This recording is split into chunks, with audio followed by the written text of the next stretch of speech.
Hi, everyone. My name is Dr. Rita Roy, CEO at the National Spine Health Foundation, and I'm your host for the Get Back to It podcast, where we tell real stories of healing and recovery. What does it mean to get back to it? It means overcoming injury through treatments that work in order to return to the people and activities you love, whatever that looks like for you. It means getting back to your life. We're here to share the success stories of those who did just that. And some of these stories you're not going to believe. At the Get Back to It podcast, our goal is to tell stories of spinal champions who've been able to achieve a better quality of life through spinal healthcare. Today, I am thrilled to be speaking with Vivian Manning-Schaffel. Vivian is joining us from Connecticut, where she currently works as a freelance writer, regularly contributing to Shondaland.com and having written for Catapult Story, The Today Show, Medium, and more.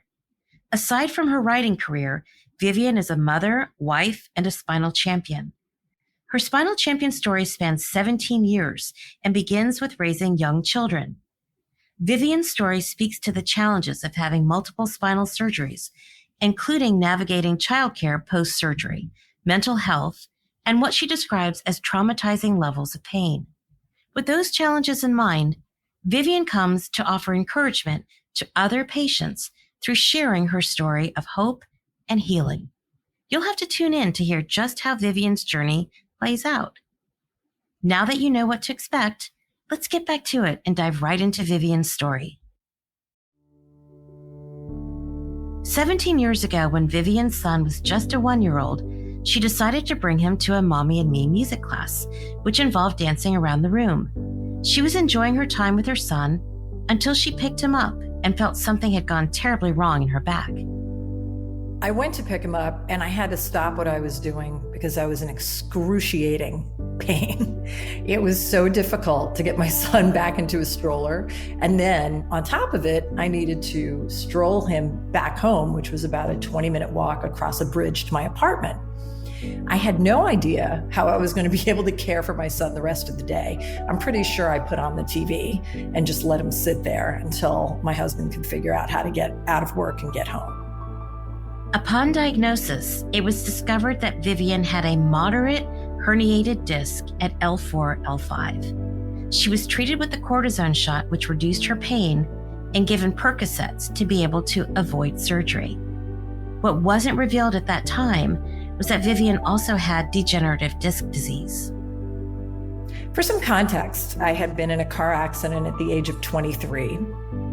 And I remember being told back then by an acupuncturist that my neck, the curve of my neck had reversed from my head breaking a windshield. And at that time, I really didn't have anyone in my corner who knew enough about spine to tell me that this was going to be a lifelong problem for me. And with respect to the pain in my lower back, I had scoliosis. Didn't know that that was going to affect me later on in life as well. A few years after the dance class incident, when Vivian's son was now 3 years old, and when Vivian was expecting her daughter, she began to experience excruciating pain again. I couldn't have the type of MRI I needed to figure out what was going on with the disc in my back because I was pregnant. So once again, I was given a vat of Percocet, which I did not take very much of because I didn't want to. I was pregnant. Fortunately, I rested and had to call out of work for a little bit so I could move again. With time it eased until I had my daughter. During her labor and delivery, Vivian's spinal issues reemerged. Her daughter arrived 5 weeks early, and a failed epidural during the birth revealed a herniated disc. I was pretty much fine once I got the second epidural and had my daughter. But 3 weeks later, when I went to the grocery store to buy a few cans of tomato sauce to make dinner for my parents, I suddenly just could not walk. It felt as if I had a knife in my back going down my leg. I had to call my husband to meet me at the grocery store, which was 8 blocks away, to help me get home.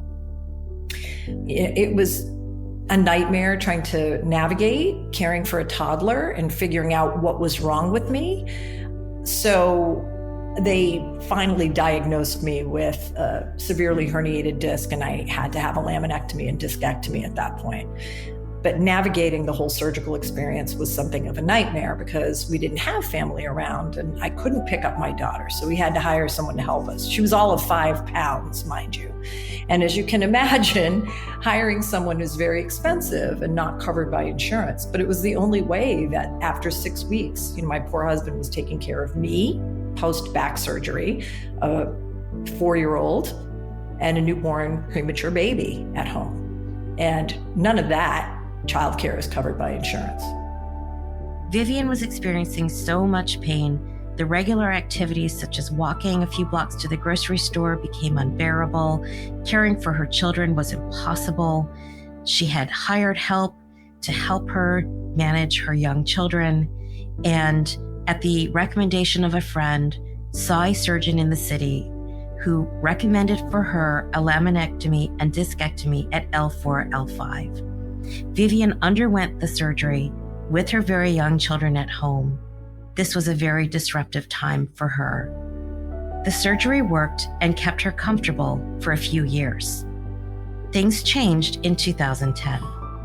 When Vivian's pain returned in 2010, she experienced the pain higher up in her spine, and a discectomy and laminectomy was conducted. A few years later, in 2015, Vivian lost some feeling in her limbs and felt the most intense pain she had ever felt, like a knife in her upper back. In 2015, my surgeon went in with the intention of doing a fusion, a single-level fusion. But what he ended up having to do was a 2-level fusion and an artificial disc on the 3rd level, because that's how bad my cervical spine was at the time.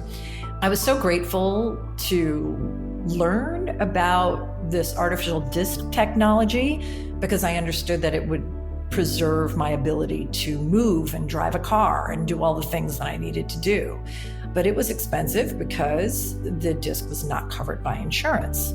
So after each surgery, I found myself surprised by how long each recovery actually took. When you have a fusion, they're like, 6 weeks, you'll be back to normal.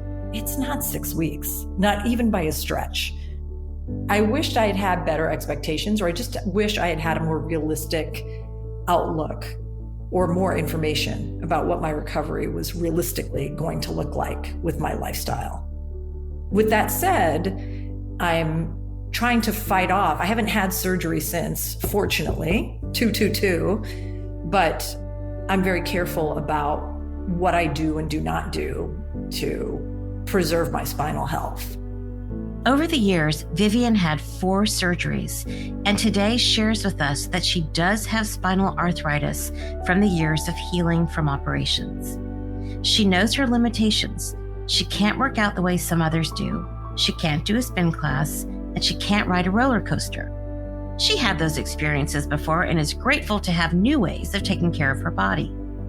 I still try to work out because I know that exercise is the one thing, movement is the one thing that I want to hold on to for the rest of my life if I can. So I do Pilates-based exercises and other low-impact exercises, low-impact cardio, such as an elliptical machine, to try to stay moving every single day. I also use my own body weight rather than doing excessive weight-bearing exercises because I'm so terrified that I'm going to re-injure myself. So I don't generally lift things over 20 pounds, 15 pounds over bags of groceries is probably even too much. Like, I really try to take care of myself. And I have another disc out now that I know about. So I'm trying to stave off surgery for as long as possible. I just take the proper precautions and live my life accordingly. Vivian approaches her spine health journey with gratitude, acknowledging both the difficult aspects of surgery and spinal challenges, as well as thankfulness for the people who've supported her through her journey. That pain that I experienced before the fusion and the pain that I experienced after I had my daughter was so intense. It's probably one of the most traumatic experiences I've ever had in my life because there's no way of alleviating it. You can't lay down or get into a better position. I told a friend, I would rather give birth again without an epidural rather than experience that pain. And that's really saying something. But today, I'm really grateful for the small things. That's what this experience has taught me. I can move, I can dance around my kitchen, I can feel my feet. I lost feeling permanently on a couple of fingers in my right hand because that was some of the nerves from my cervical spine never did really fully recover. But it's a small price to pay. I can still move my fingers well enough to type and do my job. So I'm very grateful. And above all, I'm grateful to my husband, who multiple times held down the fort with me, caring for me post-op and having 2 kids to raise at home. That was the most difficult time in our entire life, I could say, thus far. And I'm very grateful for our friends and family who flocked around us with support at the time, even if it was like bringing us a meal or everything. You really can't go through this situation alone. Vivian ends her tale with some advice that I think is incredibly important. Pay attention to how you're feeling. Your emotional health. I once told my surgeon that he should have a social worker on board to talk to patients post-op, because having such an intense restriction of movement for such a long period of time, and also the whole signing away the risks before spinal surgery are huge, and it's a lot to wrap your mind around. So the trauma can all be very intense, and there's a lot of stress that comes with all of that risk. I know so many people who have avoided surgery like the plague. So if you're brave enough to do it, you should definitely congratulate yourself and know that you're not going to be running around in a month. Like whatever you do, set up your life so you have an understanding that you're going to very slowly and incrementally and very gradually get back to your life. But you will get back to your life. Vivian, I love how honestly you tell your story of healing and recovery. I know you're a storyteller for your profession. You've done such a great job painting this picture of life, raising young kids, dealing with pain, going through surgeries. I'd love to know, have you found unique healing in sharing your story over the years? And have you found community in telling your story? How does that play out for you? One of the things you talk about is having your tribe, your sort of support system that's taken you through this. Oh, absolutely. Well, as you say, I'm a storyteller by trade, right? So I tend to mine my life for things to write about. And it's very cathartic. I just wrote an article about how cathartic art is and how it can truly heal you mentally when you share your experience with other people.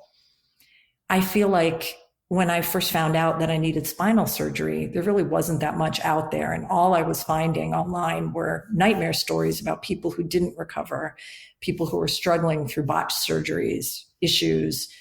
And I was terrified.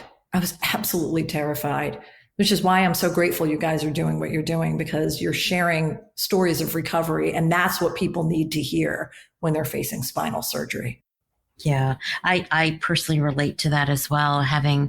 I'm a spinal champion myself and going through surgery, just the fear of what was going to happen. And, as you point out, I haven't thought about it that way, but just, the risks, knowing that there are risks that it's every time you have a surgery, there are risks involved.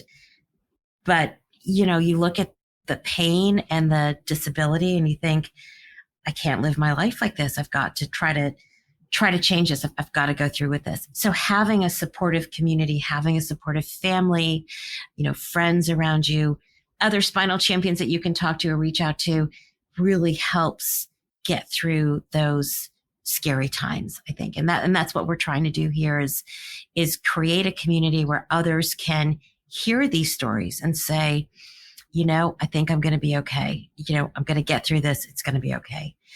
And everybody's story is different, right? Everybody's journey is different. Our genetics make up a lot of how we do. Some people have more arthritis than others. Some people have degenerative, it's just part of it is just how we're made. The recovery is different for everybody. Everyone's journey is different and unique. One of the things we talk about, and Vivian, you and I were discussing a little bit, is this idea of making sure that you have a great relationship with your doctor. Right. Right. I mean, that's so important that you feel like your doctor is your advocate. And any doctor who has a cookie cutter approach to spine is probably not the right doctor really for anybody, because there's no cookie cutter approach to this. No human being is one size fits all. You really don't know how fast your recovery is going to be as opposed to your friends. You really don't know who's going to have recurrent issues as opposed to who will. I don't know. You would know better than I if there's surgery out there. Like, I wish there was some sort of BRCA gene thing that you could find out right. about your spine so you could kind of stay ahead of it and understand what role genetics play, because I believe that genetics probably play a huge role in that. My mother has always had horrible back issues. My grandmother had a hunchback, or like a curved spine. Kyphosis. Yep. Yeah, she did have, that's the word. Thank you. She had kyphosis. And so I was always aware of the fact that this may come for me too. Fortunately, I don't have kyphosis, but I do have my mom's degenerative back. Like, this is just what's happening. And she struggled with chronic pain her whole life. Back then, she would take Doan's pills. Do you remember those? Oh, yeah. Back in the 60s, you'd get these bottles of Doan's pills, and who knows what was in them? Speed, who knows what my mom did to get through the day. But, it was very difficult for her. She's in a wheelchair now. So. Oh my goodness, Vivian. Yeah, very sadly. Well, this is the new frontier. So, the scientists in spine, and we're working very closely with members of our medical and scientific board who are beginning to look at the genetics associated with, spine conditions, whether it's degenerative disc conditions, spinal arthritis, and really taking a look at the genetic proclivity and looking for biomarkers. So that is the next frontier in spine. And it's sort of like, well, why hasn't that happened yet? And, Vivian, we were talking about how the entire field of spine has just exploded in the last 15 years. And technologies have gotten better. Surgeries have gotten better. Minimally invasive has gotten better. Biologics have gotten better. Pain management techniques and methods have gotten better. The Spine Health Foundation did a program recently on alternatives in pain management, including CBD and medical marijuana, and looking at these other treatments that are out there, the role of acupuncture. I mean, there's just so much that hasn't been discussed or is not in the public dialogue. I am a huge proponent of both, by the way. CBD cream has saved my life, and acupuncture, actually. And you'd appreciate hearing this. My surgeon's wife is an acupuncturist. Wow. And toward the end, my last surgery, she was kind of prescribed, and I've always believed in the efficacy of acupuncture because I've experienced it in my life. It's been very, very helpful in terms of recovering from surgery and other health issues that I've had. But it was interesting that he actually set it up as a component of his recovery process. If you're in pain afterward, go see my wife. She will take care of you. And surely enough, she made a big difference for me. She was fantastic. That's awesome. I go to an acupuncturist, as I now have a different acupuncturist who's closer to where I used to live. And I will travel back into Brooklyn to see her. I call her my magician. She's phenomenal. But it really can help, because what acupuncture does is it calms nerve pain by convincing your muscles to calm down when they're spasming, and that's the most important thing. It helps with inflammation as well. Right. I'm so happy to hear that. I think what I'm hearing in this conversation reminds me of the practice that I went to. My surgeon's practice also offers acupuncture in their clinic. I mean, it's an offering that they give to patients. And the idea here is this sort of multidisciplinary approach to treating spine, right? It's dealing with the pain, dealing with the recovery, dealing with the surgery itself. And it's a multidisciplinary approach. You've got to have the physical therapy, you've got to have pain control, you've got to have the movement, you've got to have the right surgery for the right situation. You've had 4, Vivian. I want to talk a little bit about your discectomy and laminectomy in your back. And then in your neck, you had a hybrid procedure. Yes. In the foundation, we did a big program on artificial disc replacement and this idea of hybrid surgeries. Again, we would just want to encourage people to be able to have these conversations with their surgeons and know that there are multimodal ways of approaching problems in spine. And so you had 2 levels fused and 1 level with a disc. Tell me a little more about that. Yeah. Well, initially, based on my films or my MRI, my doctor was like, I have to do a single level fusion, but I have to be honest with you. I need a better look at what's going on in there to see what's causing you so much pain, because he knew I was really suffering. For me to just call him up, like at that point, I had him on speed dial. So it was like, oh, it's me again. What's up? How's everybody? I became best friends with his office manager and all the things. You get tight with your spinal surgeon if your spinal surgeon is a great guy. And luckily mine was. So, I actually had to cancel a vacation to have my fusion surgery. I was supposed to go on vacation in mere days with my family. And oh man, he took me into his office after the MRI and he said, you have 2 discs on your spinal cord. And if you hit your head on this plane or something happens, that could be it for you. Like quadriplegia. Oh my God. See you later. I got to get in there. So I canceled my vacation. We planned for this emergency kind of spinal surgery situation. I ended up having a 2-level fusion and an artificial disc. So, we discussed the artificial disc aspect as a possibility before I went into surgery. So I was prepared to deal with that. And actually kind of looking forward to it. At the time, it wasn't as pervasive as it is now. You can't go on Instagram and follow spinal surgeons, which yes, I do. But, if you go on now and you see the advances that they've made, even since I've last had my fusion in artificial disc surgery. Now I wish I had 3 artificial discs in my neck as opposed to being fused, because fusion can, as you know, the risk with fusion is arthritis, right? And also it limits your movement a little bit. So it was a lot bigger. It was more of a job than he thought it was going to be. And so when I woke up, he told me, what had happened. And he was like, man, it was a mess in there. Like I really had to go and clean some stuff up. But once you go through something like that, you just realize how much you have to be grateful for. Mainly that every day I'm acutely aware of the fact that I'm not in that insane, mind-numbing pain. Yeah. And that you've got motion in your neck. And Vivian, do you think that car accident in your 20s had something to do with the disc herniations that appeared later in your life? Oh, absolutely. And at the time, who told me who I could potentially have problems with, because a guy hit me, like he hit my car. And I think I maybe got like $10,000 out of that settlement. Because I was in my early 20s. I had no one advocating for me. I couldn't rely on my parents in that way to kind of look out for me. But my acupuncturist at the time was like, you should be getting a hell of a lot more because you're going to have a lot of trouble when you get into your 40s. Wow. And he just knew, like, the shape of your spine has changed. And I was 22. So I'm like, oh, okay. I just need to get back to work so I can pay my bills. Like my car insurance bill is coming. Like I was young and, financially responsible for myself. So I didn't really have the luxury of time to be able to address these other things. But I took a holistic approach to my recovery even back then. Mm-hmm. Yeah, that's amazing that you had an acupuncturist back then. And I think, you mentioned being young. One of the things at the foundation that we are going to be looking to do through our campaign in 2022 is raising awareness of spine for young people.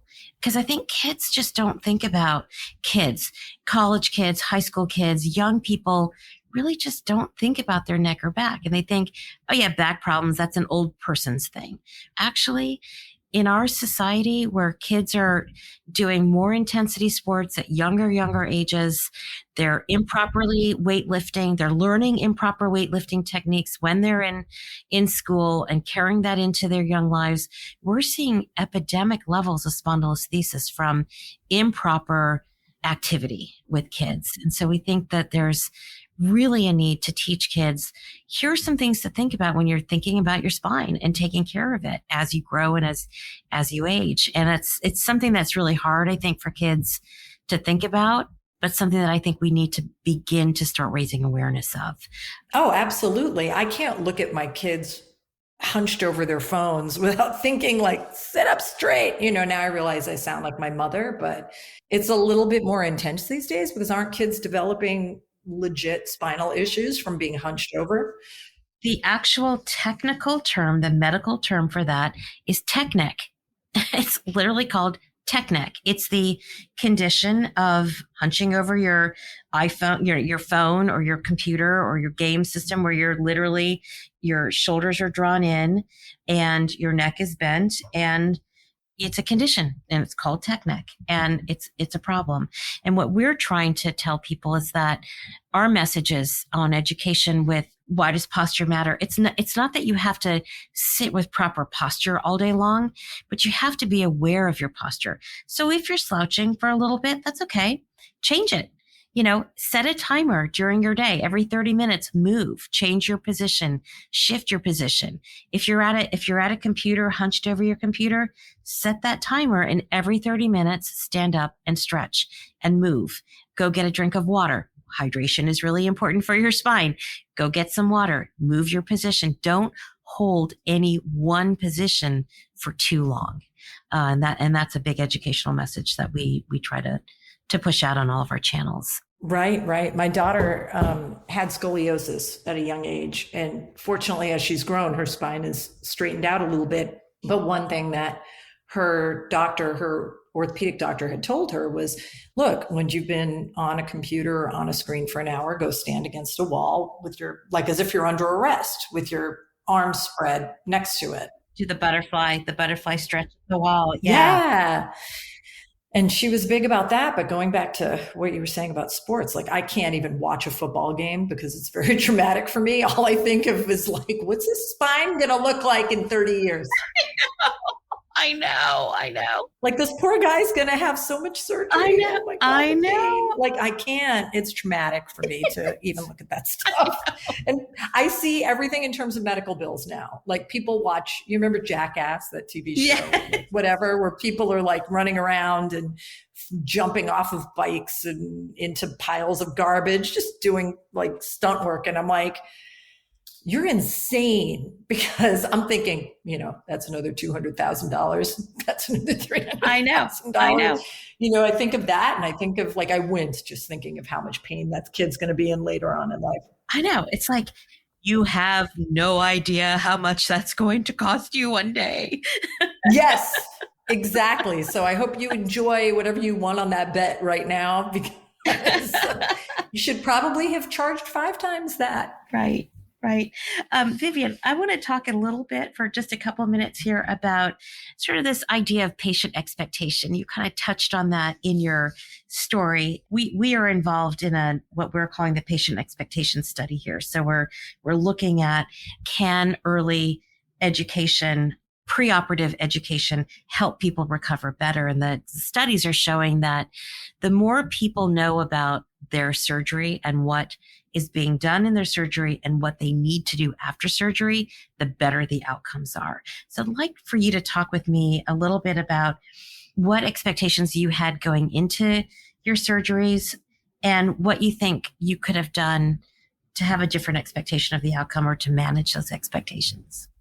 Oh, thank you for asking. I think the biggest, like I told you, I love my surgeon. He's a great guy, but he was a bit casual and just not, I think this is pervasive among spinal surgeons in general, because they're optimists. They're right? very optimistic. They want to sell you on the best possible outcome. And I had spoken to a different spinal surgeon at one point when I was getting a cortisone shot from him. And he said, I had a patient get on a plane and fly out of here after a fusion the next day. Because he was telling me then that I needed a fusion, but I wasn't ready to have said fusion, and it wasn't my doctor who I wanted to go back to.